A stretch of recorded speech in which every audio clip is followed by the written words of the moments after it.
of the richest economies in the world are varieties of free market economies. In reality, there are many important differences among different varieties of free market economies. To understand economies that can be extremely complex, mainstream economic models identify some fundamental features of free market economies and build on those features. In basic terms, a free market economy allows people to decide what they want to buy, what they want to make, and to buy and sell to each other freely. The functioning of a free market economy requires some form of government, partly to enforce property rights and contracts.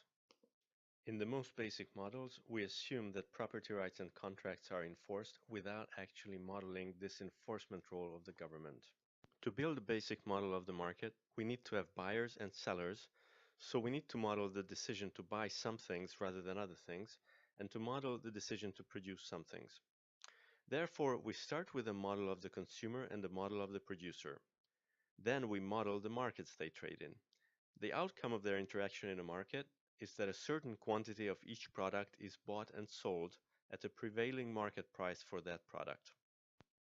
The quantity traded is called the equilibrium quantity, and the prevailing market price at which it is traded is called the equilibrium price.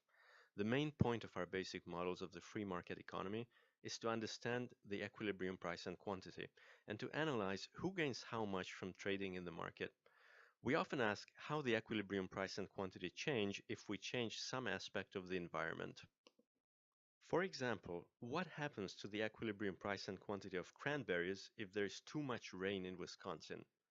And who will lose more from this, consumers or producers? Studying the change in equilibrium price and quantity as some aspect of the environment changes is an important tool in economics, and it is called doing comparative statics. It just means that we compare two static equilibria, before the change and after the change. When we ask who benefits or loses and how much as a result of a change, we are doing welfare analysis. But before we can understand equilibrium and do comparative statics and welfare analysis, we need to model the consumer and the producer. Of course, people are sometimes both consumers and producers, but for our models, we separate those roles. The basic assumption behind our models of consumers and producers is that people are generally motivated by goals, but they also face constraints in achieving their goals. For example, consumers want to do things and have things that they think will make them happy. In trying to achieve this goal, they face constraints, such as having limited time, limited budgets, limited opportunities.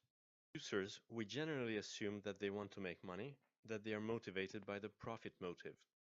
At the same time, they are constrained by how efficient they are as producers and what their production capabilities are.